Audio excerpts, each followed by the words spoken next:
صبح یک شنبه شما بخیر. اگه رنج و عذاب نبود ما امروز نمیتونستیم کتاب سیاحت مسیحی رو داشته باشیم. اون کتاب معروف.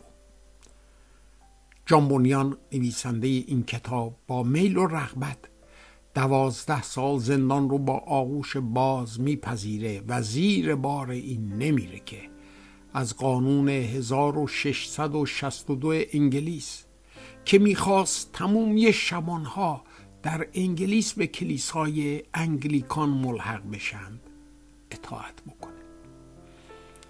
وجدانش به او این اجازه رو نمیداد که دعوت خودش رو مبنی بر اینکه در هر لحظه و هر وقت باید کلام رو موعظه بکنه زیر پا بذاره. و در خلال این دوران زندان بود که کتاب سیاحت مسیحی رو می نویسه که این کتاب بعد از ترجمه کتاب مقدس مقام اول رو به خودش اختصاص میده. این کتاب به بیش از 200 زبان زنده دنیا ترجمه شده. جان بونیان در کتاب خاطرات خودش به این دوران اشاره میکنه و به اینکه در طول این سالهای تاریک چه چیزی بهش قوت میداده که استقامت کنه. او در این مورد به دوم قرنتیان فصل 1 آیه 9 اشاره میکنه که پولس در اونجا میگه که لکن در خود فتوای موت داشتیم تا بر خود توکل نکنیم بلکه بر خدا که مردگان را برمیخیزاند. جان بونیان بر اساس این آیه چنین می نویسه: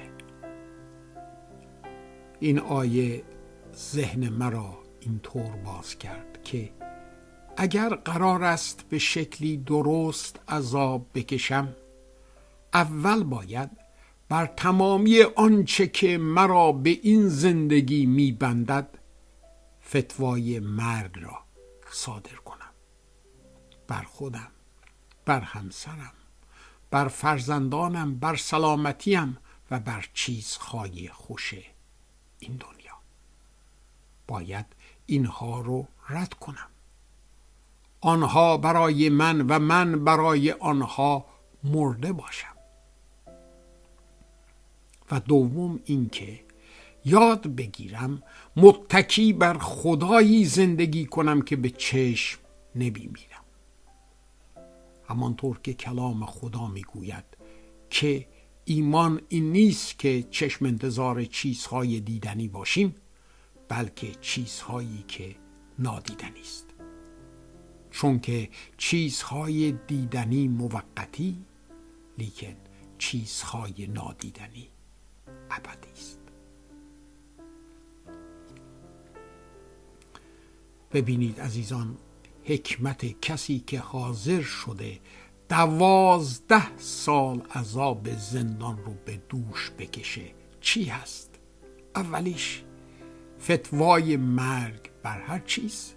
دومی یاد گرفتن این که چطور متکی به خدایی باشه که نادیدنیه. و به خاطر همین هم آن زندان در شهر بدفورد انگلیس به جای اینکه محل لعنت باشه مقدسی برای برکت شد. بونیان یاد گرفت که چطور در عمق درد و غم و گریه خودش پرستش بکنه. به نظر شما این دو مطلبی که جان بونیان نویسنده کتاب سیاحت مسیحی روش انگشت میذاره از کجا شروع میشه؟ چطور میتونیم در مقام شاگردان این دو مطلب رو در زندگی خودمون جامعه عمل بپوشونیم؟ به نظر من از اینجا یاد بگیریم که در بطن درد و غصه و ناراحتی به جای اینکه فکر خودمون رو روی چرا متمرکز کنیم، روی چه کسی متمرکز کنیم. اینکه در ورای این امر چه کسی حضور داره. این اون چیزی هستش که به عنوان شاگرد مسیح باید یاد بگیریم. به دیسیپلین فیض ادامه بدیم.